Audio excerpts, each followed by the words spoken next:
Hi there, I'm Ian Green. I'm the Chief Executive of Terrence Higgins Trust. I got involved in the HIV Commission because we are one of the three sponsoring organisations who established the Commission.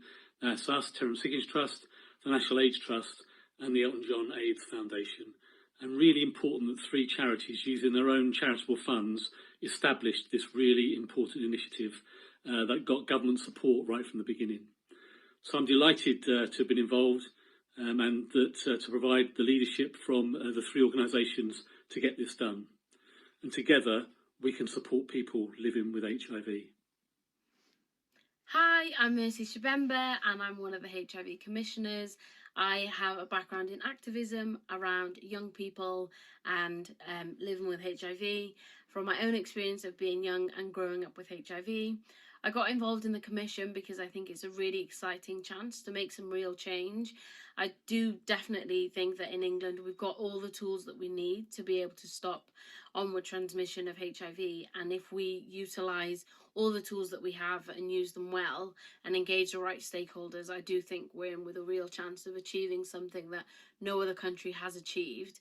And I do think that together we can challenge and end the prejudices and discrimination that people living with HIV face. My name's Richard Angell, Interim Head of Policy at the Terrence Higgins Trust, and lucky to be a member of the Secretariat for the HIV Commission, launched on World AIDS Day last year, December 2020. That commission set out a plan for turning the new scientific possibility of ending new cases of HIV by 2030 into a plan for the government if they're minded to follow. And we've had great support so far from the Prime Minister, the Chancellor of the Duchy of Lancaster, the Health Secretary and the Public Health Minister, all of which committing to whether it's our interim targets or reporting to Parliament or increasing testing or making sure we have an action plan by summer to see through that commission into reality. Together we can end new cases of HIV and build a better sexual health. Hi, I'm Rory Finn. I'm a health promotion practitioner for Terrence Higgins Trust in Brighton and Hove. My role involves promoting good sexual health and well-being. I take a personal and professional interest in transsexual health and co-authored the new THT Trans Sexual Health Resource. As a trans person, I'm acutely aware of how trans people are often left out and let down by our healthcare system. My own journey towards better sexual health turned a corner when I was prescribed PrEP as part of the IMPACT trial. I feel lucky to have been in the right clinic at the right time, but for some of my trans friends this wasn't the case and the offer of PrEP came too late. The HIV Commission report highlights the problems facing trans people. Until 2015, there was no national data on trans people living with HIV in the UK. Of the research there is, we know that trans women carry a heavy burden of HIV, but with little to no data about HIV in trans men, the specific needs of people like me often get missed out of service provision. Together, we can demand better access to sexual health services. My name is Nathaniel Hall. I'm an actor, writer and HIV activist from Manchester and a proud supporter of the Terrence Higgins Trust. You may have seen me playing Donald Bassett in the hit Channel 4 drama It's a Sin by Russell T Davies, or in my solo show First Time about my life living with HIV since I was diagnosed when I was just 16. Thankfully, what you've seen in It's a Sin is history. HIV healthcare and prevention has changed dramatically. It's even changed beyond recognition in the 18 years I've been living with the virus. But stigma and discrimination are still very much alive, and this not only forces people like me into lives of secrecy and shame, but also creates a culture of fear that stops people coming forward to get tested. Since 2017, I've been shouting loudly and proudly about my HIV status, and I'm advocating for a world where everyone with HIV is able to do the same. Together, we can end new HIV transmissions. Together, we can end HIV.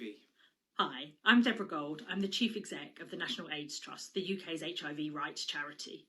When the Secretary of State for Health and Social Care announced that the UK would commit to reaching the UN AIDS goal for 2030 of ending new HIV transmissions, It was easy for the National AIDS Trust to decide to become involved. We knew that we already had all the tools we need at our disposal, but what we were lacking was a plan and the political will.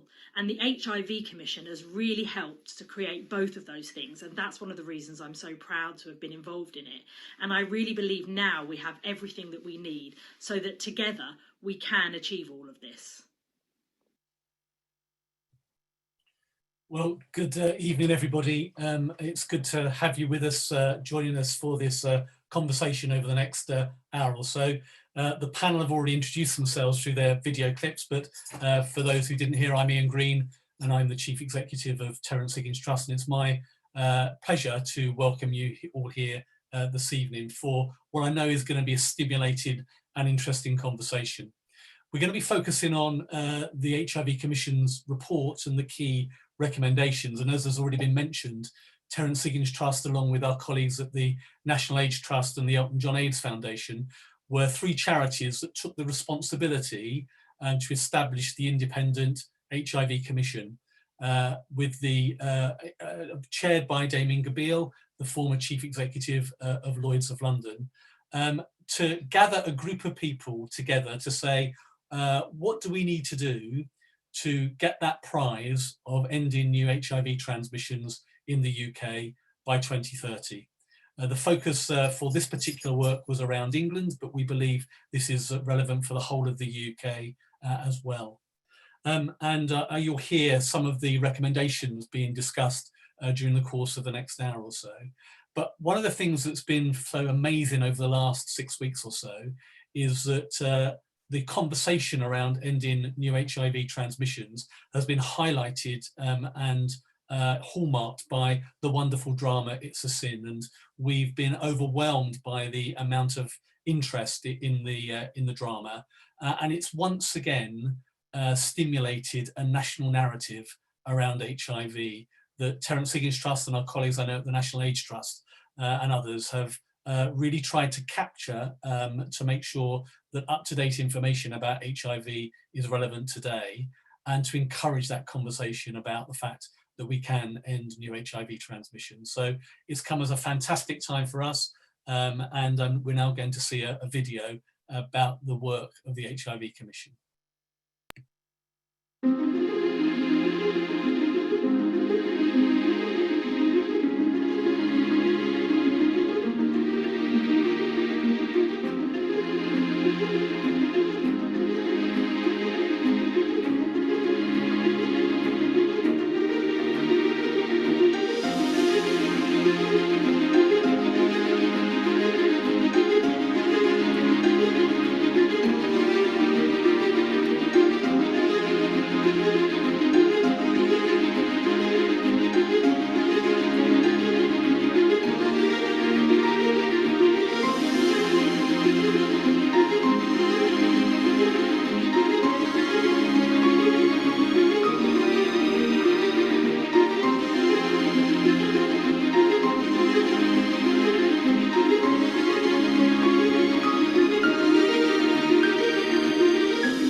What a remarkable video and a great place to kick off this evening's discussion. My name is Richard Angell. I'm the Head of Policy and Public Affairs at the Terrence Higgins Trust, and I'll be taking you through some of the conversation today with our remarkable panel. I was very lucky to be joining at the end of the period of time when the HIV Commission had done most of its work, but we were looking to put together that report to make those recommendations to government. We worked with the National AIDS Trust, and wonderful Deb Gold is with us this evening, and our friends at the Elton John AIDS Foundation, to make sure that it had not only listened to the whole country, but set that high ambition and seek to put all of those, all of the tools that we had in the toolbox in front of the government in a way in which they could broadly Control Alt Shift and copy it over to make sure it's a real plan for government.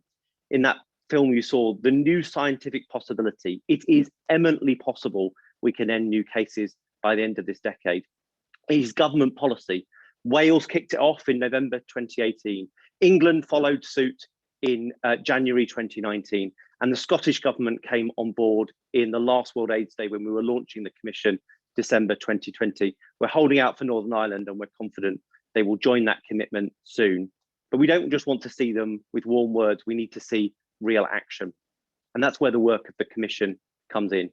It's important, I think, to say at the beginning that the UK is a success story. So I think we've got some slides to share, and I want to share the first one. The UNAIDS set out ambitious targets, what is known as 90-90-90. 90% of those living with HIV being diagnosed, 90% of those into treatment, and 90% of those to be undetectable. Harder for some people, but it's something we can aspire for in the system. And look at how well we are doing on those top line figures. 94% of people across the UK are diagnosed. About 98% of those, which works out of 92% of those overall, are in treatment, and about 98% of those, 97% of those, sorry, are undetectable. And you can see those figures and how they compare. We are a success story, but we are so close to being better, and that's what our ambition is to be better than we have been before. In London, we're even meeting 95, 95, 95, and we continue to want to see that progress going forward.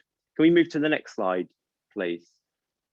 So it's important to see who is living with HIV here in the UK. And one of the things that we're determined to do, whether it's the work of THT or our friends at NAT and across the sector, is make sure that the diversity of those living with HIV is remembered.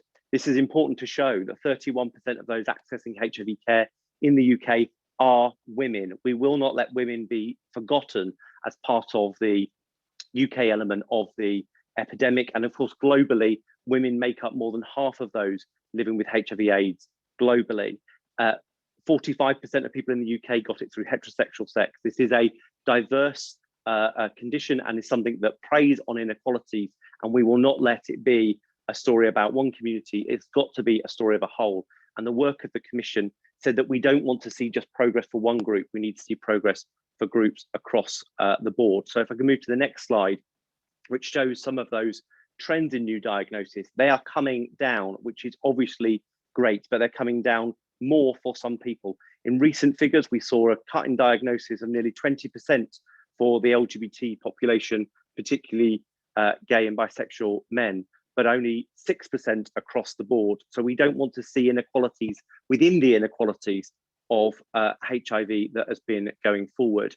If we can go forward one more, you see the gender dynamic of those newly diagnosed in 2019. So even when it's coming down, because it's coming down disproportionately in some communities, it is of course therefore going up disproportionately in others, and we won't stand for that going forward, which is why we've got ambitious targets going forward. So if we can go to the last slide, please. And you can see some of those there.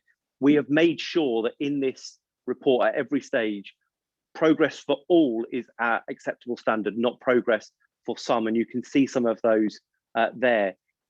We have set in the Commission some real strong recommendations for the government to meet. Firstly, to get down those new diagnoses by 80% by 2025. We need to have done the lion's share of the work halfway through this decade if we're going to meet the ambitious goal by the end of this decade. The second is we want Parliament to be annually reported to, so we can really see that progress in granular detail, because we cannot let them off the hook having made that promise, or let them come with a kind of 11th hour solution, because it will not work, and that will only increase inequalities. And finally, test. Testing must be default across the NHS going forward. If we can end the slide, please, so we can talk directly into you, the audience. We need to make sure testing is not something that carries the stigma that some people live with HIV has, that is seen as an extra, an add-on. It has got to be part of the the normalised conversation in our NHS. If you present at A&E, you're registering for a GP, or the NHS is otherwise taking your bloods, we need to be making sure that you are being tested for HIV. And there's some amazing initiatives. Our friends at the Elton John AIDS Foundation work in Lambeth, Lewisham and Southwark, where we believe there's 1,000 people potentially undiagnosed just in those 3 boroughs. Their initiative, taking people for HIV tests as an opt-out provision in hospitals in South London, means they diagnose somebody who is 87, otherwise wouldn't have been in one of the characteristics that would have been given a HIV test. But opt-out testing found her and many others like her and have returned more to care to ensure that their health continues to progress. But crucially, they can't pass it on, because we know if you're undetectable, you're untransmittable. The biggest change that's out there from those days of It's a Sin. Underneath those recommendations are 20 action points, and we got the government to commit not only to those new targets, not only to annual reporting, not only to increased testing, although it's a bit unclear how they're going to do it, but we're going to get them there, aren't we, Deb? But we're going to make sure that they have implemented them line by line of those action plans, and they've promised the action plan by summer this year. And we're hoping that means it's not just a report that can sit on a shelf, can go to the Treasury, can get funded, and we can get the sector the support that it deserves. So that's enough from me. Let's hear from one of the brilliant commissioners that we have. She's here on the panel. I think we've got a video from Mercy.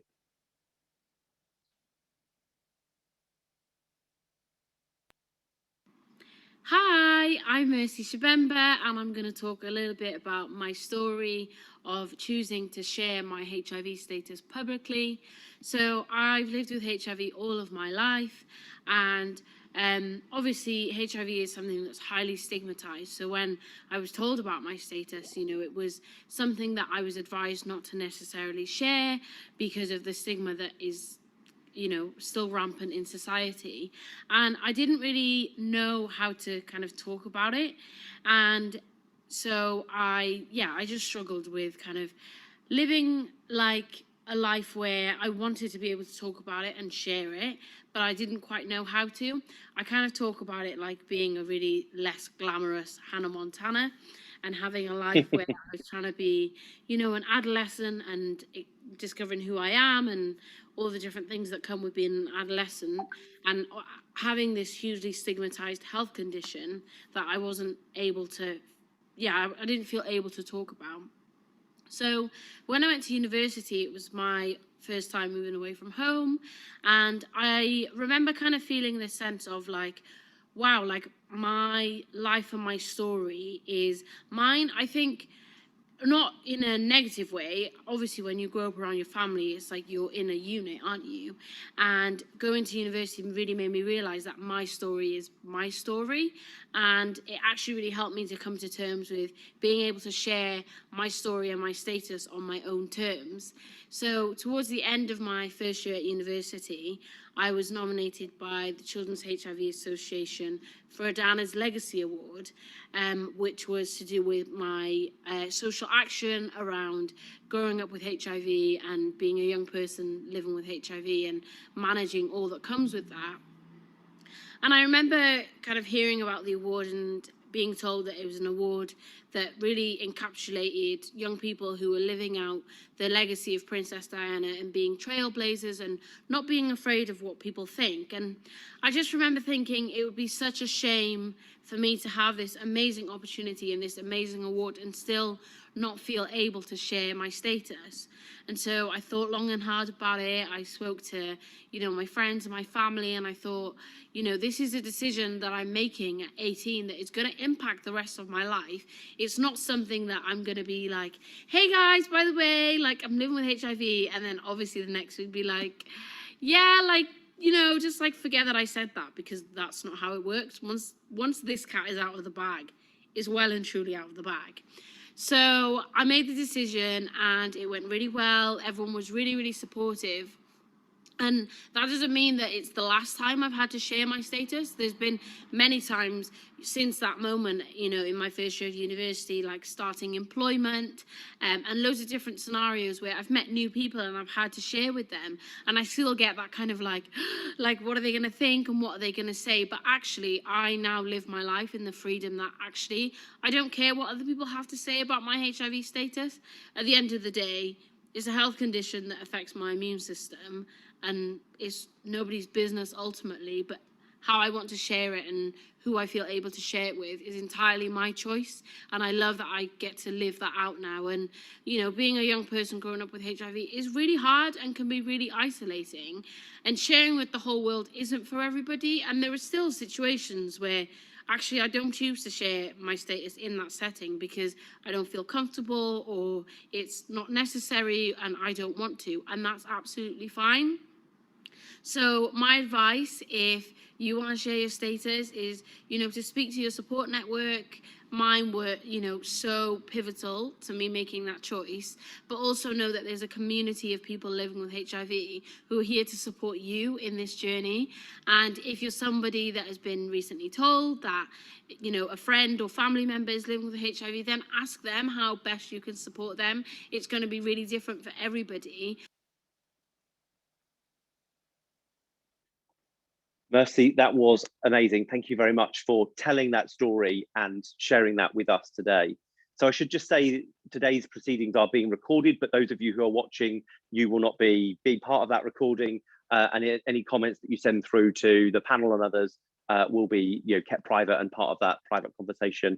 So thank you very much for continuing to participate. And if you do have any questions, I believe an email address was in your joining instructions, and you can send them through to my excellent colleagues who are feeding them through to me right in front of me. I've set up my little arranged studio here to take you through this lovely disco chat that we've got with this excellent panel. So the first person I need to introduce is my boss, and he is wonderfully a great boss to work for. Ian Green is the chief exec of the Terrence Higgins Trust. I think many of people on the line will know him well. If you don't follow him on Twitter, he uses too many full stops for my liking, but he has got brilliant messages, and he is just a bold leader and living with HIV in this job and talking and fighting stigma on a daily basis, and showing that HIV and success are often highly correlated, as Mercy just said. So Ian, thank you for joining us. We've then got Deb Gold, who is the most tenacious leader of the National AIDS Trust. She has government, you know, are scared of her, let's face it, because she took them to court when they wouldn't give us our PrEP, and she made sure they stopped and listened. Nobody get in Deb's way. Thank you very much for joining us this evening, Deb. I've got my excellent colleague here, Rory Finn, and Rory has been pioneering the work with Terrence Higgins Trust on sexual health support for those who are trans and non-binary and gender fluid, and it has been working with trans, non-binary and gender fluid communities and supporters of THT, and I think it's fair to say has been embraced in the wider community because of that work. So thank you for the pioneering stuff that you did there. Obviously, you've all heard from Mercy Shibemba, who was on the HIV Commission and had previously been a chair of CHIVA. And then I want to say la to our friend Nathaniel Hall, who of course is the star of It's a Sin, particularly episode 3, which brings lots of emotions for lots of people. I'm wearing my La hoodie, and he's been supporting much of what we've done. He's wearing a Philip Normal undetectable t-shirt. All the profits go to THT. But I first saw Nathaniel when we were allowed to go out in real life. I went to the Edinburgh Festival and heard his remarkable first time play, and he told a story that I think many of you will hear today. So thank you very much, everyone, for joining us. I want to just start. The test is the opening words from Inga Beale's forward for the HIV Commission. What is the role of testing? We've just had testing week, and because of the work of Nathaniel and his colleagues, we've increased massively the number of people testing. But what does testing mean to you as members of the panel? Ian, I'm going to start with you, please. Sure. I mean, I think for an organisation that's passionate about ending new HIV transmissions, that we've got to get a culture in this country where testing for HIV is normalised. I remember when I was first tested for HIV back in the 1980s, just as they were able to discover a test. I was at university in Leeds and going to Leeds General Infirmary in a basement of the hospital. GU clinics then, as they were called, were either in basements or porter cabins, but tucked out of the way. And it was a sort of squalid process. And at that point in time, I had about 4 weeks to wait for the results. It was a traumatic process. Testing is now so straightforward and so easy. You can test yourself at home when you get the results immediately, or you can send a sample away to a laboratory, or you can go to a clinic when clinics are open, or test in the community. And Rory can say a bit more about the testing that takes place in one of our centres in Brighton. So there's a wide variety of different ways to get tested for HIV. But making sure that testing is normalised is actually a key requirement, because if people are living with HIV and don't know their status, their health could suffer and over time will suffer, but also really importantly, they're able to pass the virus on because of the level of the virus in their blood is at a detectable level. And so it makes absolute sense that testing is normalised. There are barriers in the way and we need to break down those barriers. But for me, that's one of the key requirements of organisations and like Terrence Higgins Trust and the National AIDS Trust. And that's why the HIV Commission came up with that really overarching recommendation that testing is normalised and opt-out testing rather than opt-in testing. But I'll shut up, I've said enough. Thank you, Ian. And Mercy, if I can come to you next. Obviously, stigma, which you talked about in your video, is the biggest reason why people don't get a test. What does all of this mean to you? Yeah, I think it's really important, and it's something that came out as we travelled around the country and heard people's stories. And one of the reasons that opt-out testing is such an important, thing to integrate is that so many women, particularly that we spoke to, were sort of overlooked and done a disservice because they didn't fit the mold of who people thought, could get HIV. And so through opt-out testing, we kind of eliminate that barrier of, somebody's got to check whether this person fits into that perception and stereotype. But yeah, you're right, stigma boxes people into, these stereotypes. And that's why it's really dangerous. A lot of these people just, didn't even know what to think about when they had that diagnosis, because, it's not something that's talked about in society, in the way that we should be talking about it. It's a manageable health condition. We've got what we need to treat it. And, in order to get people onto treatment and get people tested, we need to have serious conversations about combating stigma, which is why I'm so grateful that It's a Sin, has generated that conversation. And I think this is a really crucial time where we should, capitalize on it. Rory, can I come to you next? Talk about the work that you do both down in Brighton, but of course, what it means for people who are trans and non-binary getting a test and some of the services and how accessible they might feel. Sure. I mean, testing in Brighton, well, testing for me, it feels really routine and really normalised, and there doesn't feel much stigma being part of the Brighton community, being part of the sort of MSM world down here as well.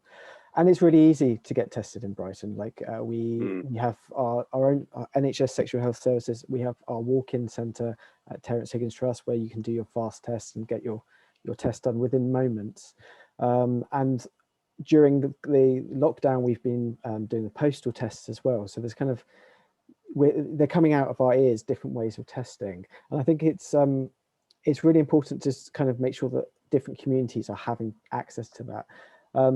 My challenge I find at the moment is how do we get those that aren't part of that sort of routine, normalised culture of testing to come in through the door.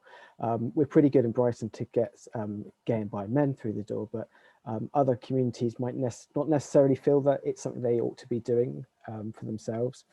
I was reading a really interesting paper about trans men who have sex with men in the US, and how quite often people aren't taking up either HIV testing or PrEP because they don't think it's something for them, because they feel that they're not part of the big groups such as cis men who have sex with men. So I think it's about trying to normalising testing for the groups that don't think it applies for them, because it applies to all of us all the time. Absolutely. Nathaniel, could you talk us through, I mean, your play talks about you going for that test and what that meant and how it changed some of the trajectory of your life in different ways. Yeah, I mean, my experience, I mean, I was diagnosed in 2003, but my experience sadly wasn't that dissimilar to what Ian has just described. I trekked up on the bus from college to the GUM clinic at Stepping Hill Hospital. It was all done in secrecy. None of my friends knew, none of my family knew. I only went to the clinic because I had other symptoms. I presented other symptoms, and I was offered the range of tests, and I was offered HIV, and I refused that test, and that shows you the importance of what we're talking about, the opt-in and opt-out choices about testing. And for me, it was about, I guess, part of me was in denial. Part of me, when I'm a white cisgendered guy from Cheadle, from Stockport, like, it doesn't happen to people like me. I was only 16, I was head boy at my school as a straight A student, and it was all these stupid things in my head that it couldn't have possibly happened to me. But then also, of course, it was the fear, and it was the fear of that journey up to the hospital and walking into a hospital environment and going to what was basically a porter cabin and not a very nice part of the hospital. I mean, the staff, of course, were all extremely lovely and wonderful, but there was that 2-week wait, and I actually refused the test numerous times, and I'm so grateful that the staff there obviously recognised that I had been put at risk, and that I potentially was, had shown symptoms that were showing that I was most likely HIV positive, and eventually I got the test. And I just can't imagine what might have happened had I not. I went into a relationship very soon after that with somebody else, and I potentially could have passed HIV on to that person unwittingly, and then that would have had even bigger implications psychologically for me growing up, knowing that I had passed HIV on. So really, really thankful for that. I think I just echo everything that everyone's saying about normalizing testing. For some reason still, and I do work with the George House Trust up here, and we go out to GP surgeries, and we talk, and we do training with nurses and various different healthcare professionals, and still healthcare professionals tell us we're not equipped to give a HIV diagnosis, so we don't do testing. And I know my consultant's response is, I'd rather give you a HIV diagnosis than a diabetes diagnosis, and you're giving them out, on a daily basis.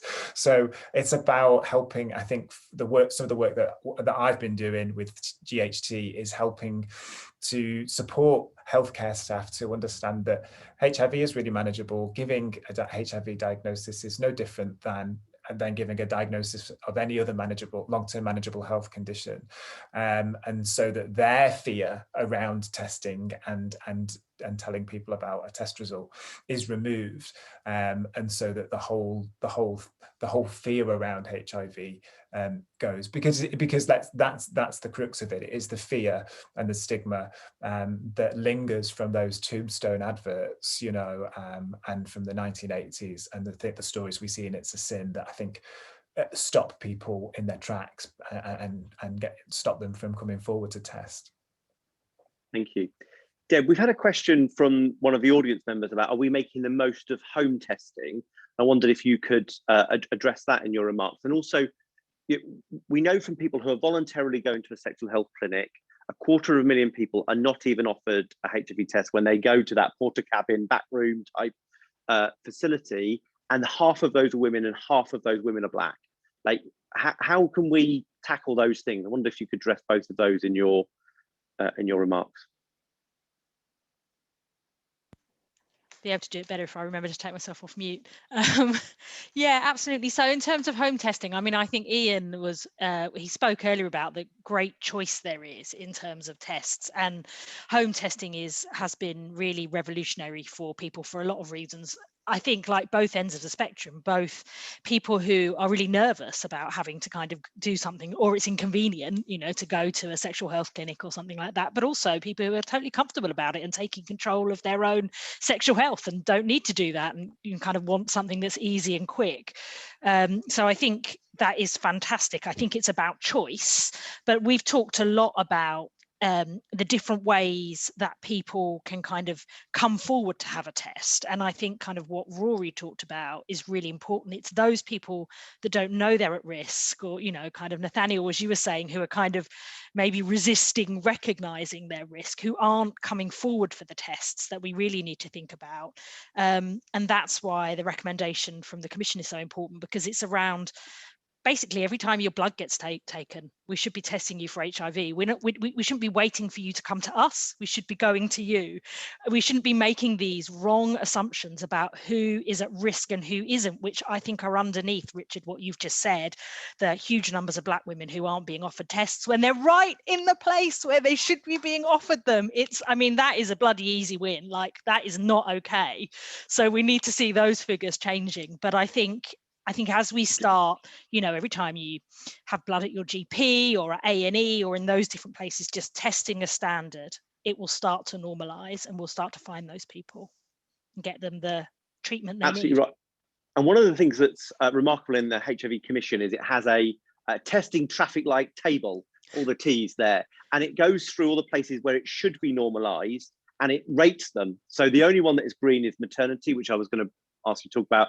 There's the kind of orange ones where it should be happening, but it kind of is and kind of isn't. And then we identify other services where it should be happening, but it's not even. Why is that maternity such a success story, Deb? I think it's a perfect example of what you can do when you consistently screen in one area. It's an incredible success story. Almost no children are born with HIV anymore in the UK, which is incredible. And it's because every woman who accesses maternity services is offered an opt-out, not an opt-in HIV test. And then if she's living with HIV, she's able to access treatment and their child won't be born with HIV. And so it's about being consistent. It's about making sure that the people offering those tests have the training and the knowledge they need and the skills they need to support people if they are found that they're living with HIV. And it absolutely shows what's possible if we do that and just plonk it in all the other areas of the NHS. It's the easiest win and the thing that will make the most difference. Absolutely. One of the clear tools that we have that's newly available from the days of It's a Sin is the availability of PrEP, the drug taken by people who test HIV negative to try and stay HIV negative. Deb, you obviously led that kind of campaign and a court case to change that rule. How's the rollout going, and what are we learning from it being rolled out across the country? So it's taken years, and I should say thank you for saying that. It definitely was a joint effort with allies across the sector, including friends at Terrence Higgins Trust. And, you know, it's been 3 years or so since that court case happened. And in that time, we've had a large scale trial. So 25,000 people getting access to PrEP through the NHS who wouldn't have been able to get it otherwise. But it's been a bloody struggle. And I think it just shows how slow the system is to be able to change and how many challenges there are in the NHS. And I think we've broken the back now of getting PrEP available in sexual health clinics. That's great. There's still more work to do, but that is starting to happen.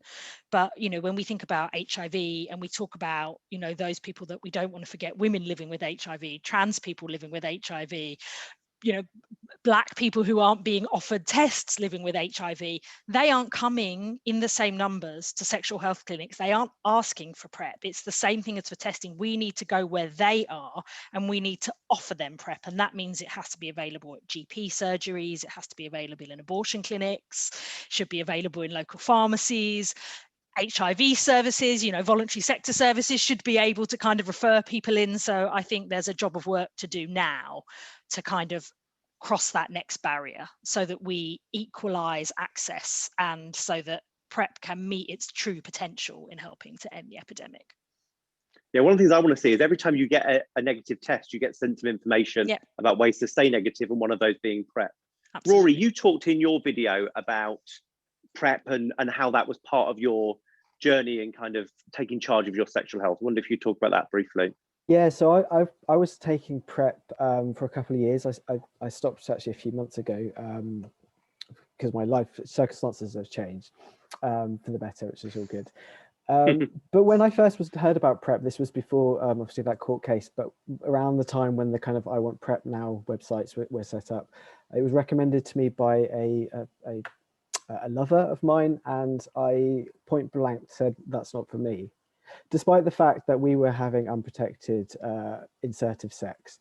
I just thought, I'm not gay enough, I'm not man enough, and this is something for gay men only. And I thought maybe I wasn't even having sex regularly enough to need it. Carrying on a few years later, and I'm kind of like have explored more what it is to be a sort of a gay or queer man and having more sex. And I arrive at a sexual health clinic a few years later, and I'm actually excited to be there because I've been traveling. And in my journeys traveling, I'd kind of really had struggled accessing sexual health services when I needed them. But I knew returning back to Brighton, I could access a sexual health clinic that was trans inclusive. And it was that barrier coming down was so massive for me. I'm being told, oh, there's a space left on the impact trial. We've made some specifically for trans people. Would you like to go on it? Was really amazing. It was really affirmative for me in terms of who I was, being part of the community. It took a whole stress out of life in terms of my sex life and things like that, and has made me just kind of feel that I am a real person in many ways. And so I'm really pleased I had that experience, and I've been able to kind of look after and take control of my sexual health. And it's nice to have come out the other end now to come to a point where I feel I don't need to keep taking it anymore. But I still know, should my circumstances change again, I can take it again. And that's been really powerful experience for me. What really breaks my heart is I remember meeting with a friend not long after I started on PrEP, and we were chatting in a pub, and he was just about to start on PrEP as well. And obviously you have to have an HIV test before you start PrEP to check that, and his test came back positive, and it came too little too late really for him. And so there's so many people being left behind because they either don't fit into these groups that are seen as high risk, or their risk is seen is invisible as well. You see it from time to time where we talk about gay and bi men, we even talk about trans women, but we don't really talk about the sort of intersections of people. And this really does my head in. And I know it's very niche, but trans men who have frontal or vaginal sex, in all the literature, just get completely ignored. And yet for me and the men that I know that have that kind of sex, the risk is so high, and it's greater than that of having anal sex. And yet if you do these various tools online that says, should I take PrEP? It will completely ignore that and say PrEP's not for you, because of the way they sort of make algorithms about who should be high risk and who's not. So I'm really pro PrEP because I can see kind of the sort of psychosocial effects it has on people. And I cannot wait until all the barriers have been taken away and people can just get PrEP, whether it's sexual health clinics or through their GPs, or even over the counter if possible in Boots or something like that would be brilliant.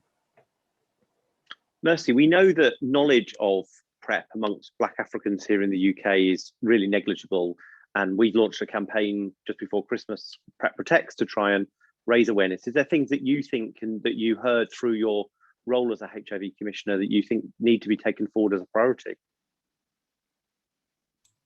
Sorry, it's just unmuting.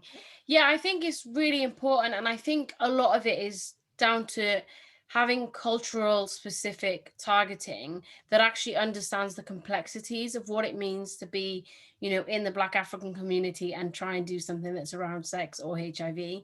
And that is just, you know, a challenge in itself. And so I think it's about, you know, sitting with those people in the room and actually unpicking, okay, what will it take for your community to think about this in a serious way and actually not feel ashamed to be able to ask, like, actually, this is something that I think that I might need, or something that applies to me. A lot of people in the community are still living with, you know, if they've moved from, you know, like my family moved from an African context, they're still living with that, you know, kind of trauma of you know, HIV decimating, you know, a lot of people. And so until we address those conversations in a cultural way, it will be quite hard to make headroom. And, you know, like the statistics say, you know, it's not right that Black African women are being, you know, overlooked in that way and done a huge disservice. Absolutely. We've had a question from the audience about PrEP. How does the panel think that stigma attached to PrEP could be broken down? I wondered if Nathaniel or Ian might want to come in on that. Do you want to go first, Nathaniel? Yeah, oh, that's a big question, isn't it? How do you break down stigma around PrEP? Do you know, what's really interesting about PrEP for me, as someone who's lived with HIV my whole adult life, is how PrEP has taken the responsibility of onward transmission of HIV off my shoulders. So, you know, up until, well, you know, sort of 2016, 17, when we started to understand about U equals U, you know, I lived with, as everyone with HIV did, lived with, you know, the weight of the responsibility. And often, although, you know, it takes two to tango, the responsibility was always on my shoulders as to protect my sexual partners. Something really magical happened when I met my new current boyfriend, and he just said, he knew I was HIV positive. He'd seen my show, so that was that conversation done. But he just said, "Oh, I'm on PrEP," and that was it, and that was done. And just this magical moment happened where I went, oh my gosh, it's not just my responsibility. And I think I fell very much in love with him at that moment because there was just this thing of going, here's somebody who has the tools, and you know, and that's a success story of PrEP. You know, he is a gay man, and obviously the uptake of PrEP in the gay or the men of sex with men community has been high, and it shows you then the impacts that has on the HIV positive community or the HIV undetectable community. So yeah, I'm not quite sure how you break down the stigma of PrEP, but that's an example of how powerful it can be. It's leveled the playing field for me, and that's why I run a current outreach project called In Equal Parts, and it's partly called that because it shows how actually, if we're going to reach the 2030 targets, it's everyone's responsibility, not just people in the minority or the people living with HIV. I feel I'm constantly having serious conversations about PrEP with government officials or, you know, policy people or whatever. And then I saw coming up on my Instagram feed a very funny comedian who did a thing, what could be more lockdown than chasing your lockdown puppy round that's picked up your PrEP and is taking you around the flat? So what a wonderful way of just mainstreaming that conversation. And they also had a little Dachshund, which I'm partial to. And Ian, we had a question about sexual health, and I know before I was here, so I can't take any credit for this, THT pioneered and was part of all those coalitions with many organisations, National AIDS Trust, George House Trust and others, about inclusive sex education in our schools. Where are we with that? And what are we looking forward when it comes in, hopefully this summer? And what more could we do to make sure that young people are having a conversation, whether it's about their own sexual health, HIV, or the existence of PrEP? Because we know the younger you are, the less likely you are to know about PrEP. Yeah, well, it was, I think, 30 years ago that Terrence Higgins Trust started to campaign to make sure that relationships and sex education was mandatory in all schools in the UK. I'm pleased to say that in Wales, that's now in place. In England, there is now, again, mandatory relationships and sex education that's age appropriate, but LGBT inclusive.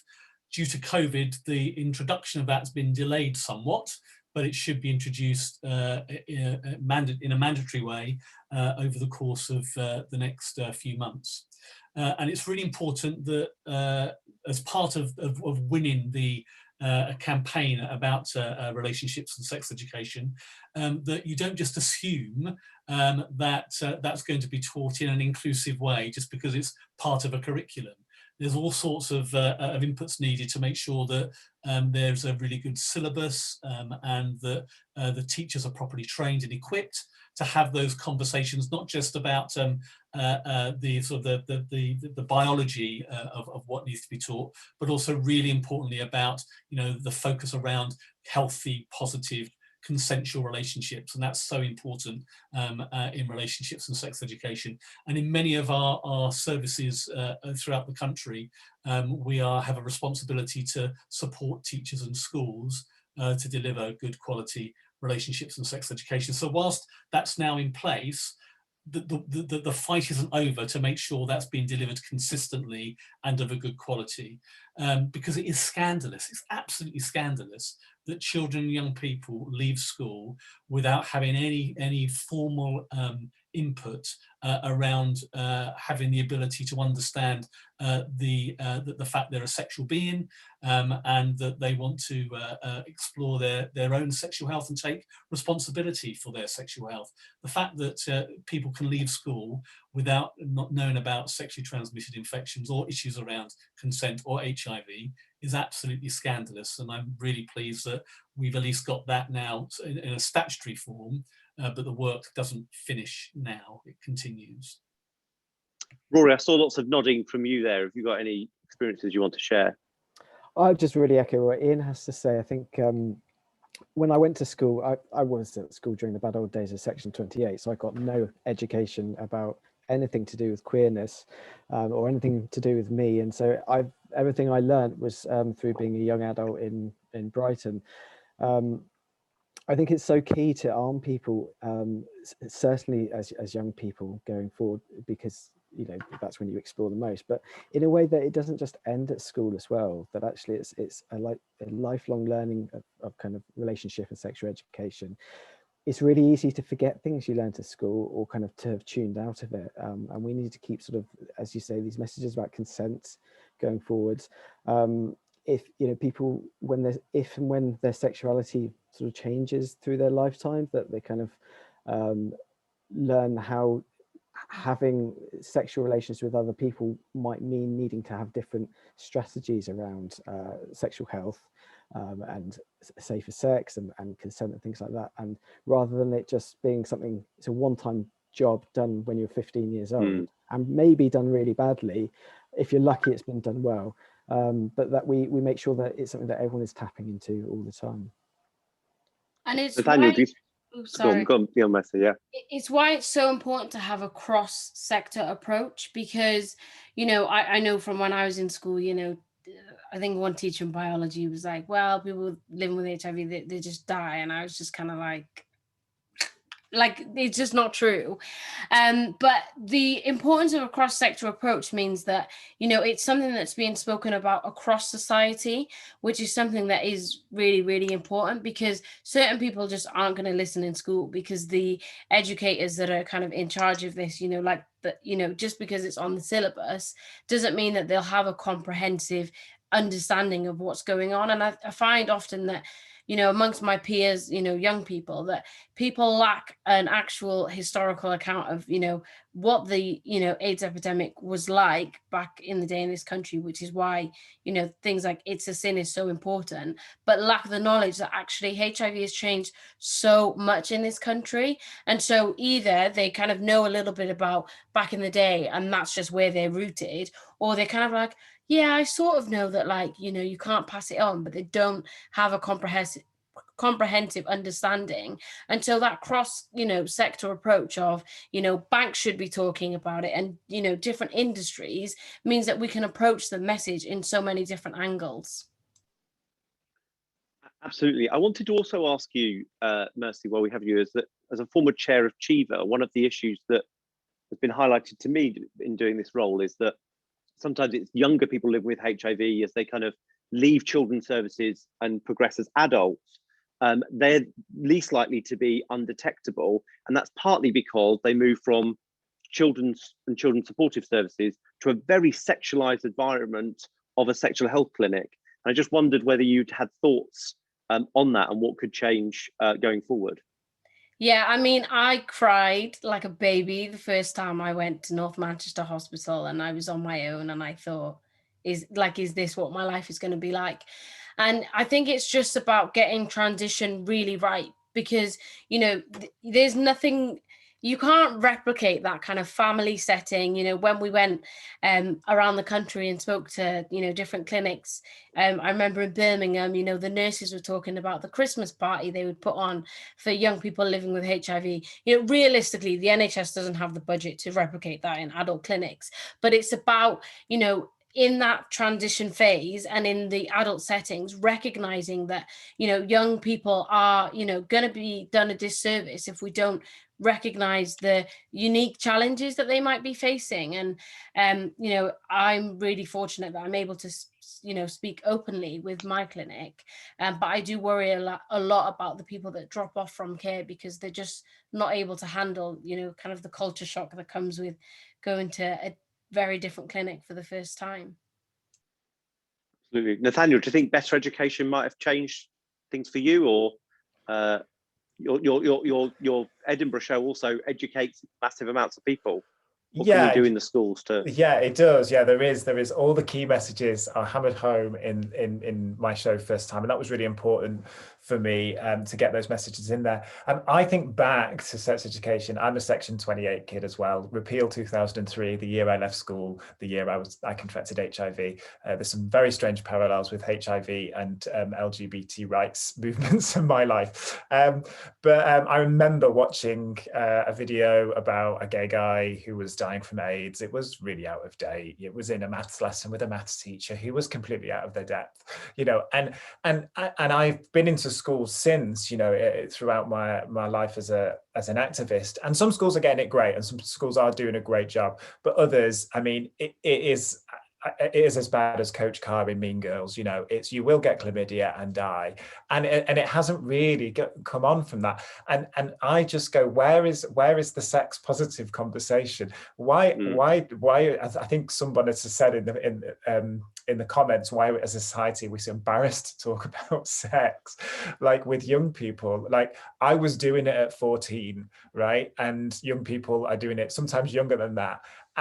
And I just think sex is great. I think it's probably one of the best parts of being human. So, like, you know, I don't know why we're so scared to sit and talk with young people and go, there's this amazing world out there that you can discover, you know, as you get older, and you can and teach them, like we say, about consent, about having the skill to say no, about pleasure, about going, what is pleasure, what is pleasurable for me? You know, not so much what we see. Obviously, lots of people get their education from porn, which is all about what is, you know, is a transactional kind of type of sex. And so, I mean, I don't know what the answers are, but what I really do love about It's a Sin is that what Russell did very, very consciously is make sure that the sex that was shown was joyous, and it was joyous gay sex. I mean, I don't think any other dramatist can get away with a montage of gay men having sex to the William Tell overture, you know, you know, on primetime television. But just, I think, a wonderful way, and Queer as Folk did the same thing, a wonderful way to show gay sex. And I think we need to see, you know, all sorts of sex, you know, on television, in film, in books, represented in that way. So that young people can understand that sex is really fun. Sometimes it's messy, sometimes it goes wrong, but the support services are out there for you if you need them when it does. There's that wonderful moment in the show where you're like fumbling with the condom and all, with the sheath. Yeah, exactly. Yeah, as it was. And but that's going to be part of the conversation. And I think if you can have that, there's so much pressure put on that early sexual experience and what goes with it.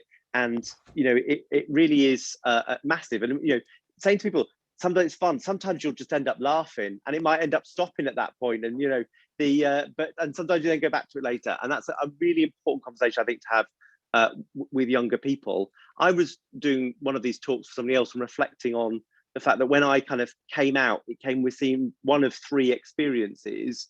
Some people were great and gave me a hug and were accepting immediately. Some people were homophobes and violent occasionally and unpleasant.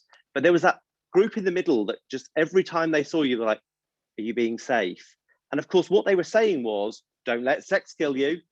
and it was all, of course, linked to the shadow of the HIV/AIDS epidemic and the world that was brought to life in It's a Sin.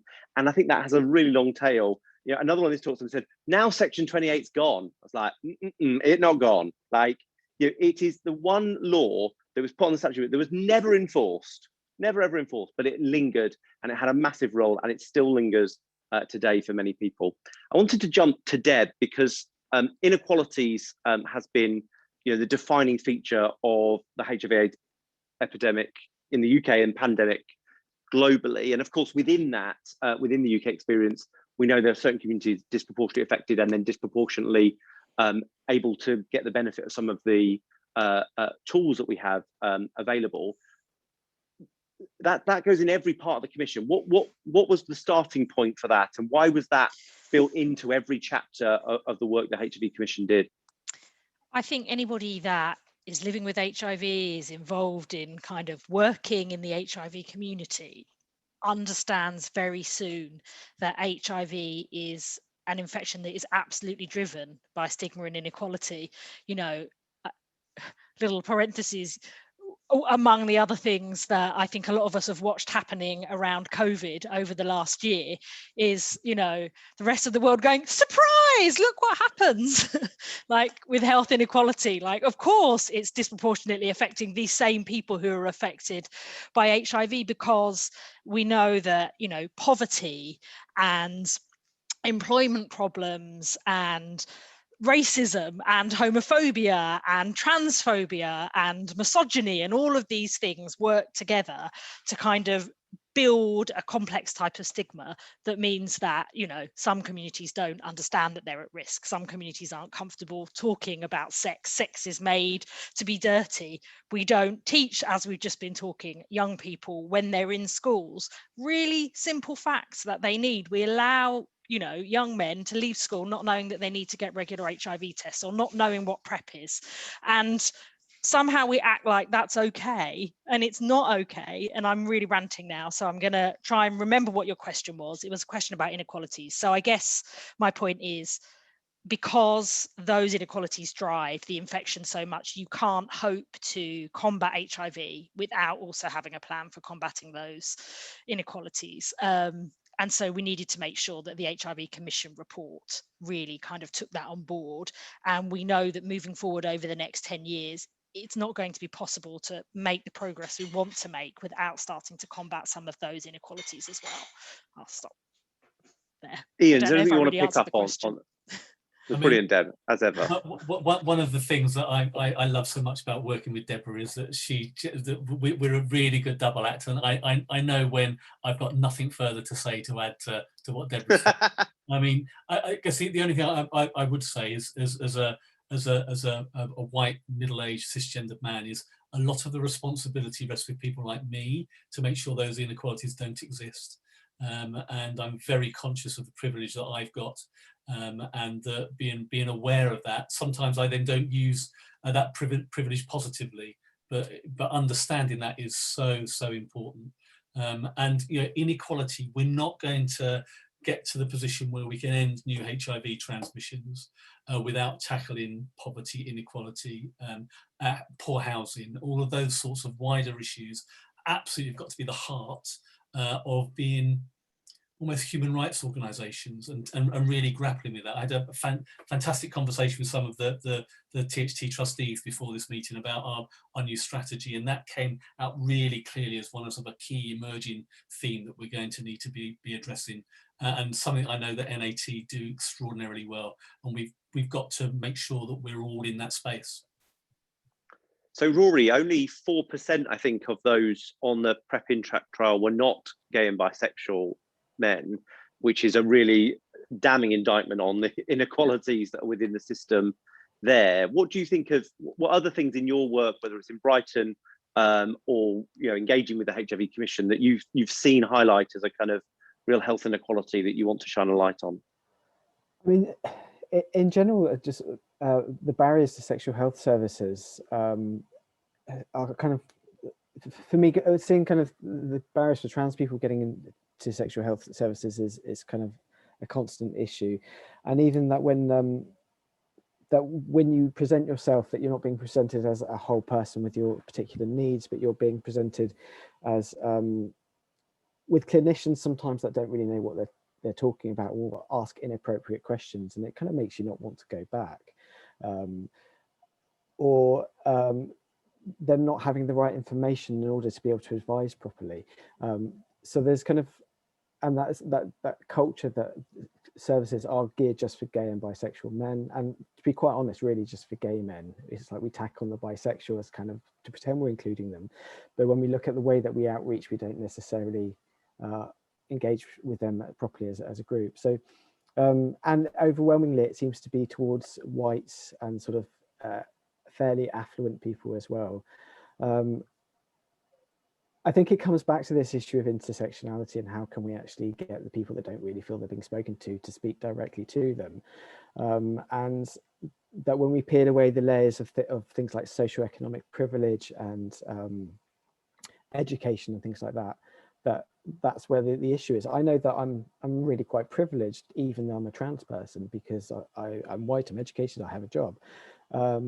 I don't need to resort to sex work in order to pay my bills, and that I don't have to make the decision between taking PrEP or my HIV meds and taking hormones.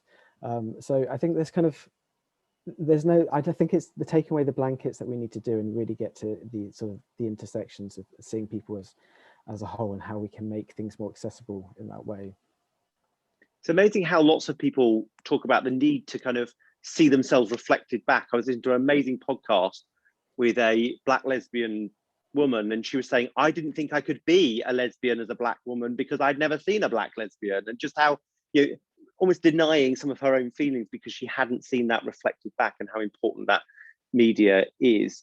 I think, you know, Nathaniel, the diversity that was in It's a Sin is remarkable, but I think all the chat that's popping up is about your show that people are hoping to get to see when they're allowed to go back to the theatres in October.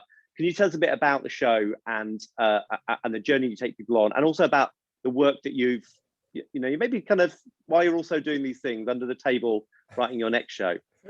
Yeah, so here it is, first time it's published as well, so that's actually available to buy from my website if people want to grab it, which is nathanielhall.co.uk. The show was, I'm sure one of my colleagues can put it in the chat for you. Yeah, that'd be great.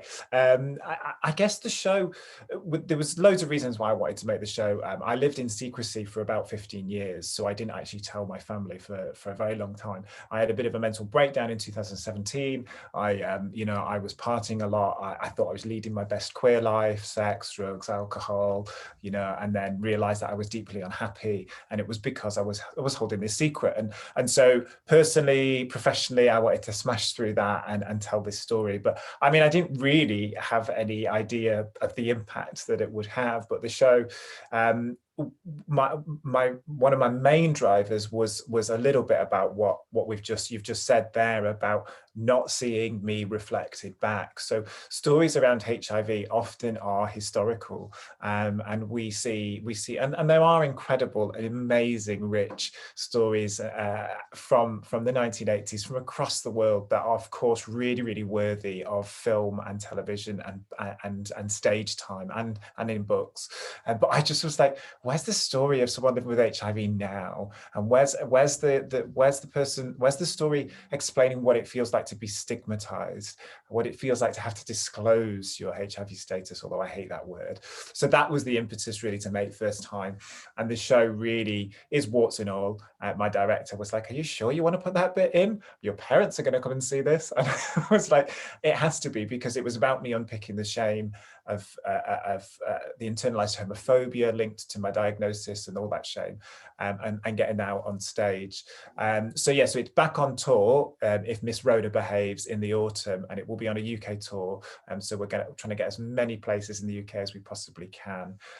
But alongside First Time, we run an outreach project called In Equal Parts, and that's a little bit echoes a little bit what Ian just said about I'm the archetypal person living with HIV. Do you know what I mean? Like, we've heard my story a million times, and actually there are other people out there and other stories that I want to help use my platform to help tell. So in equal parts, we're making short films about other people with different experiences to mine in Manchester, and the work that they do in their communities. We've created educational resources for schools, and we're having conversations with Russell T Davis and me, and different events like that sort of circulate around first time, and widen that conversation out as well. So yeah, that's the work that I cannot commend it enough to people. I know THT supporters are remarkable people, and they'll be on theatre boards across the country, or have them on email, and they'll be saying, we've got to get this in our local theatre. So please do that to support Nathaniel. I went and watched it with two older queer friends of mine, and one of them, like me, wept at parts of it, and the other one did not. And he is a GP, and I was prodding him just to check there was some feeling in there. One of the questions we've had from the audience is, how can we make sure that healthcare professionals are educated about HIV as it is today and are able to take that forward? Mercy, that's one of the things that the HIV, Inga Beale, every time we have Inga on, she talks about how they heard evidence from people living with HIV, the most likely to be recipients of stigma from a healthcare professional. Do you want to come in there? Yeah, it makes me so sad, because it came up every single time we spoke to someone. And even this week, it's amazing that the government have enabled, people living with HIV to get the COVID vaccine, even if their GP doesn't know. But it's 2021. Why are we still in the place where, people are unable to share that with their health professionals, because there's not a guarantee that they won't be stigmatized? And part of that is about, not just a cross-sectoral approach in society, but actually across the NHS and, the public bodies that do health, about proper training and awareness of what it means to be living with HIV in this day and age. It's not enough that just because, you're a HIV specialist, like you're, the one person in a hospital that might be safe for someone, but actually, from the receptionist at the hospital, through to that HIV specialist, it shouldn't be something that people are scared to share. It's so true. I mean, we've been doing that campaign with National AIDS Trust and other organisations, George House Trust and others, to make sure that change was made. 1 in 5 people living with HIV, we think, hasn't disclosed their status to their GP. And it was really important to find a workaround, and really great to see that in Wales and England, it's been very can-do. And Ian's had conversations, I think, yesterday with the NHS Scotland, and we are working through the UK system to make sure that gets remedied. But it is really important. And for those of you who are sitting there thinking, how can I help THT or HIV charities? That's where your donations go. Is we have to do this advocacy work, whether it's what Deb did in the courts or what Nathaniel talked about, going out and working with health professionals directly, or the lobbying work that we do. It's really important. So if you can give, please do. We've had a question about COVID, obviously, because we can't possibly have all this time and not talk about COVID. And we're getting towards the end of our time. So I wanted to ask what lessons the panel thought we had from the COVID experience for HIV and getting to 2030. But of course, some people want to answer it in the opposite way going forward. Deb, you're nodding. Go first. I was nodding because I was thinking I wanted to answer it in the opposite way, exactly as you said. It's like, what lessons are there from HIV for COVID? Because Deb in the Guardian on vaccines. Must read. There's definitely learning in terms of vaccine nationalism, but I'm not going to go on that rant. I think we're talking so much about test and trace, and we've been doing partner notification for years in HIV. We know how to do that well. We know how to build a community response to end an epidemic. We know how to keep it going when everybody looks away. We know how to make sure that the response to a condition is led by the people who have it, and prioritizing their voices above everything else. And I think there is so much from that could be useful in the COVID response. And from COVID, we've seen how quickly you can find a vaccine when you put your mind to it. And there's been incredible developments in terms of HIV medication over the years. I mean, God, you look back to, it's a sin, and you think about where we are now and PrEP and treatment and how amazing it is, but there is always more that we can do with the right money, the right investment and the right will, and we've shown that with COVID, and we need to apply that to HIV. We were here before and we'll be here after.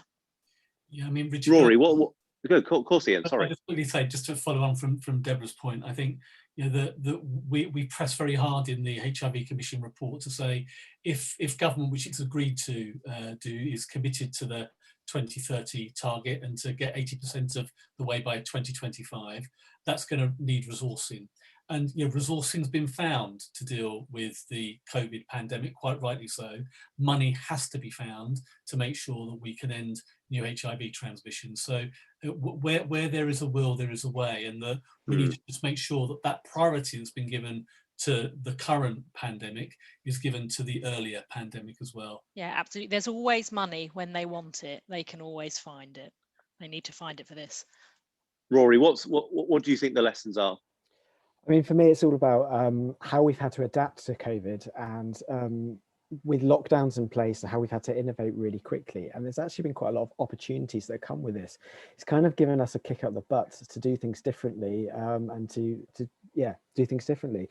So in Brighton, we suddenly were stuck at home a year ago.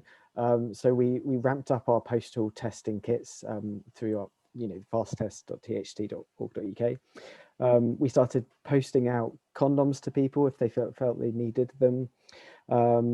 We had this massive, really successful campaign of having all the homeless people were put into hostels, so they were homed for the first time, which gave us an opportunity to test them all, or large cohort of them, for bloodborne viruses, which just wouldn't have happened before. Remarkable. And I think the other key thing to remind ourselves, just not to shame people. I mean, certainly the first few weeks of lockdown, we're saying don't hook up, you've got to stay at home. But long term, that's just not going to happen. It's against human nature to tell people not to have sex. So making sure that when they do come forward, if they've got an STI or concern about HIV, that we're not shaming them for having broken down lockdown, but be really still sex positive and getting people into tests and still being able to do that health promotion work. We basically had a national ban for a year on single people having sex. It's remarkable. And I'm told for people in relationships it's the same, but but it has been a remarkable thing, and we do need to have that conversation. Nathaniel, I want you to answer it, but I also want you to answer. One of our questioners watching is an optimist, and they think that prides are coming back this summer, which we're all hoping for. How do we use that as an opportunity, whether it's a sin related or ever, to have ambassadors talk about how it has changed and the availability of PrEP, but also the U equals U message? Well, I'm available for Pride bookings, so if anyone out there wants to book me for a Pride booking, snap me up. I'll be right there. Yeah, I'm really, really hopeful for Prides this year, because obviously it's just such an important part of the calendar where people, and particularly for people who don't live in big cities. I live in Stockport, right on the site, right next to Manchester, big city. I have access to an amazing queer community all the time, and Prides are such an important event for people who don't live in big cities and travel in or have smaller events in their own communities. So yeah, really hoping for that. But I think on the lessons around COVID and HIV, I mean, one of the things is around language, and I think some of the panelists have already touched on this. Compassion in our language. We know how stigmatizing language can be. So throwing around terms like COVIDiots, and shaming people because and not having compassion for our people, particularly in my community, who maybe for them being able to resist chemsex and being in that cycle may just be impossible at this time, and so they are breaking the lockdown rules. And I think as well, one of the things that really struck a chord with me was when I read a review of It's a Sin by Patrick Strudwick, who's a remarkable journalist and writer, and he wrote in Vice magazine, and his article was full of incandescent rage, and it really validated me, because I realized how much of this I carry around internally every day. And he opened that talking about the Guardian review of It's a Sin, which was very positive. But they said, the reviewer said, because we're now living through this COVID times, we can empathize with what happened to these people in the 1980s. And he was like, who's we? like because for the people that were affected by HIV, you know, we didn't have the option, we didn't have the luxury of being able to turn away. And so I think what COVID has really hopefully shown people is that actually, just because an issue doesn't affect you, you know, and again, you know, with the Black Lives Matter movement, you know, fighting racism has been going on for hundreds of years, and only recently have, you know, lots of people gone, oh, actually, yeah, I need to be an ally in this cause. So I think what COVID has done is shown that actually, when we work collectively, even if it's not something's not directly affecting us or we have a privilege, actually we can achieve things really, really quickly. You know, we can get to a vaccine quicker. We can do these things as a society. So I'm hopeful that COVID has taught society some of those things as well. Mercy, what's your lesson? I think my lesson is just how important it is to fight against the inequalities that really make health just an absolute nightmare for certain communities. Because until we tackle them both together, we're not going to get anywhere. Amazing. And I just want to go to people for their final reflections. One of the things that I'm conscious of in the work that we do is we're obviously working really hard to end new cases of HIV. Of course, we won't end HIV, and there'll be people living with HIV for a long time going forward. How do we make sure those communities are remembered alongside us doing that important work? And I think everybody we've worked with living with HIV, you know, the people who founded Terrence Higgins Trust, National AIDS Trust, others, were determined to not just fight for better drugs and treatment for people living with HIV, but so other people didn't have to go through the horrors that we saw in Nathaniel's beautiful drama. So I want to just make sure we're not losing that perspective while we're focused on what's such a wonderful goal. But of course, it's the lived experience. It's not a, you know, it might be history, but it's living history that you brought to light in It's a Sin. And for those that were lost, the testimony is really important and cannot be lost going forward. So Ian, I'm going to start with you. Yes, so for the over 100,000 people living with HIV in the UK today, it's really important that that people are able to live well. And actually, as somebody living with HIV, I don't just want to live well, I want to thrive with HIV. But you are thriving. Well, you're our chief exec. Thank you very much. We're thriving because we've got you. But I think that there are too many people, though, who really aren't doing very well at all with HIV. And that's so important that we are focusing on people who perhaps are growing old with HIV, who are living in poverty, who are struggling with really poor mental health, who, because of the stigmatized nature of HIV, are in isolation and loneliness. And all of those things, when they come together, are meaning that some people are having a really crap existence live with HIV. You know, I feel very, very fortunate, very lucky about my circumstances. And that's what makes me so passionate about making sure that we are providing the support networks that people need in order to thrive as well as they can with HIV, because that absolutely must be our bottom line, if people need to live well with this condition. Mercy, over to you.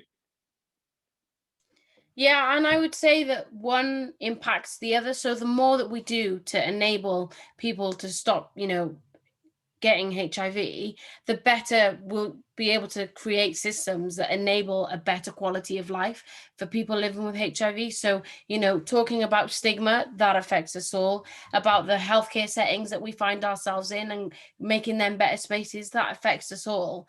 And, you know, I said from the start of this commission, you know, in 2030, you know, I might have a kid and I want to be able to say, you know, this is the story, but this is how we've changed it, and carry on, you know, the legacy of, you know, people living with HIV who are still fighting for change. I think it's so important. Rory. Yeah, I mean, I think it's all about that, as Mercy and Ian have just sort of said, is that we kind of, by getting more people testing, we're going to be getting more people educated about it. It's going to become much more normalized, and by normalizing it, then people living with HIV, hopefully, the stigma will go over time. And as Ian says, you know, some people are thriving and other people are struggling. So we need to remember it's a broad community of people, and that everyone, we need to keep everyone together with us. It's not something of the past, but it's very much something that's now. And in a city like Brighton as well, where there's a really high prevalence of people living with HIV, it's not something that we'd ever forget. I think one of the most interesting things I've seen about COVID is what they're calling a K-shaped recovery. So some people living at home, working at home, still in employment, they're doing quite well. They're saving money on not commuting. Other people are having that downward part of the K. And I think that's exactly the same for those living with HIV. It exacerbates those inequalities that are happening, and we must be vigilant about those. Nathaniel, your final thoughts and your how we remember those living with HIV and ensure they have the best services they deserve. Yeah, I mean, I think one of the things I lived for so long just sort of boxing up my HIV and really not dealing with it, and the psychological impacts of that diagnosis so young. And one of the things over the last few years that I've realized, having therapy and accessing support, is that actually, you know, we talk about HIV, and of course we talk about the amazing advent of medication, and it is wonderful. I take one tablet a day and it has no side effects, but there are still ongoing psychological side effects to living with HIV. You know, I was told at 16 I had a condition that was potentially going to kill me, and even if you get diagnosed today, you know, if you now live with a condition that is lifelong unless we find a cure. So we have to acknowledge that for people living with HIV, that there's ongoing psychological needs and support needs. And for me, it's really, really simple. I think we shouldn't lose sight of the importance of like a coffee and a biscuit. Do you know what I mean? Like sitting down and being able to have a chat with someone else who's had a similar experience, or with a group of people, or not even having a chat about an experience, just being in a room or even a digital space like this with other people who you know have been through similar things, and so you don't feel isolated. And that you know, that can do so much for people in terms of keeping them and their diagnosis, them healthy with their diagnosis, for sure. My brain works in a unique way. When people are talking, I go, so that's action 20 of the HIV Commission report. And just because it's the last one talking about people living, their mental health of people living with HIV, doesn't mean we're going to let it fall off the end. It's one of the most important ones that we've got there. Deb, what are your final reflections? It's quite hard coming after all of you and saying something different. And also, I quite like that. I thought that you might have just been saying, Richard, that the final recommendation of the HIV Commission was tea and biscuits, and I think we should have made sure that that was there. I think resign, you said, Deb, resign. Absolutely, we're there. I thought you said something really important, Richard, when you were introducing this topic, and just to reflect on, which is really the fight to prevent HIV has been absolutely led by people living with HIV, and we owe those people a debt of gratitude, and we owe them not forgetting about them as we make progress along this path. And we also have to remember that for all of those people who are diagnosed now, and they're diagnosed on time, and Nathaniel, as you said, you're taking one tablet a day, you don't have side effects, even for the kind of the stigma and the difficulties. There's also lots of people who are diagnosed in the 80s and who are diagnosed in the 90s and who actually are not okay and are not taking one tablet a day and have a whole range of complex health difficulties that they are dealing with, and kind of the impact, and are also dealing with the experience of, honestly, all of their friends dying, thinking that they were going to die, and then still being alive, and what that feels like. And so I think that there will be, a lot for us to do, even as we make this progress. Just this week, I was challenged on Twitter by somebody who was kind of questioning some of the way that I talk about it. And I found that really helpful, because I think we all have to just keep reminding ourselves that when we tell this good news story about HIV, we don't make the people for whom the story is not good news feel silenced and ignored. And that is the responsibility, I think, of all of us, to make sure that we create a world where openness about HIV is possible, and that we create a world where healthcare is as good as possible, and where the support services are still there existing with the funding that they need. And it's incumbent upon all of us to make sure that we do that. There was a remarkable interview with the cast of It's a Sin and one of the founders of THT, Terry's partner, where he's not been able to watch the programme because he's living alone. We're obviously got social distancing and he can't go through watching It's a Sin on his own. And I think, you know, it's for me, It's a Sin has given a portal to a world and an understanding and a journey that I want to honour and continue. For some people, it is just heartbreak for them, and we have to remember that. So I think we've come to the end of our wonderful discussion our evening. I can't thank the panel enough. Mercy for being there every step of the way and seeing this commission through, and a delay because of COVID and making that happen. Rory for pioneering that work on trans, non-binary, inclusive sex education that's gone down so well in this period. Nathaniel for just making me cry in Edinburgh, but also you know, the work you did in It's a Sin, and the hope we have that we can go back to that theatre and see you again live.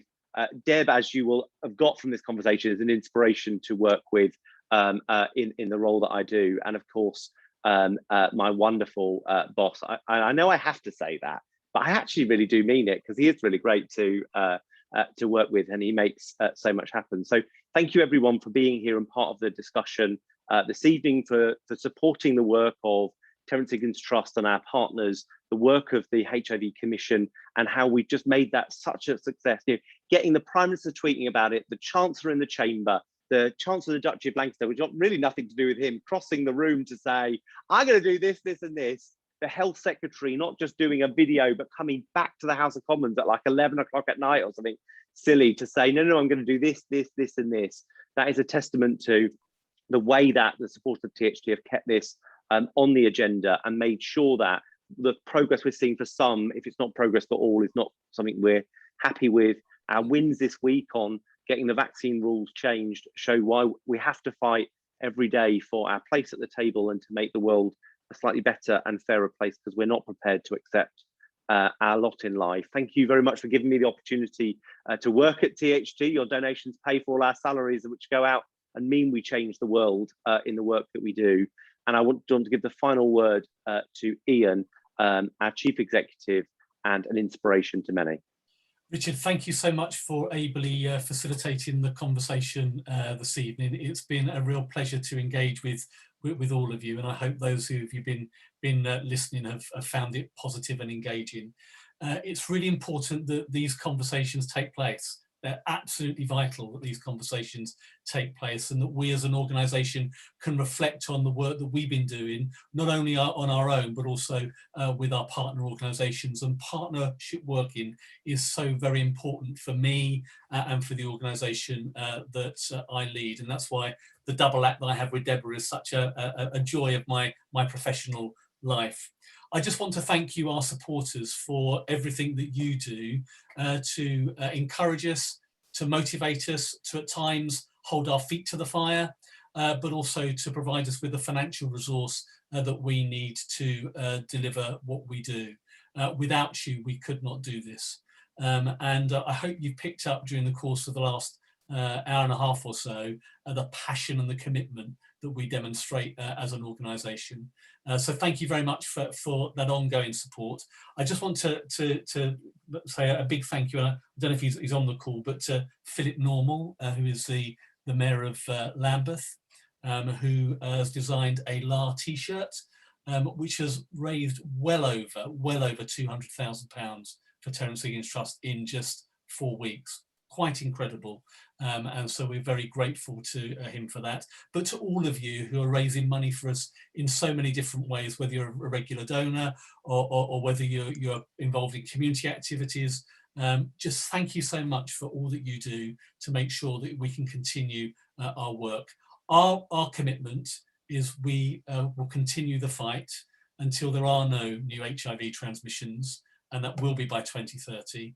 But also people living with HIV can have a full, productive, healthy life without stigma. That's our absolute commitment to you. So thank you once again for all your support. Hope you have a good evening. Thanks very much, everyone. Thank you, everyone. Bye. Bye.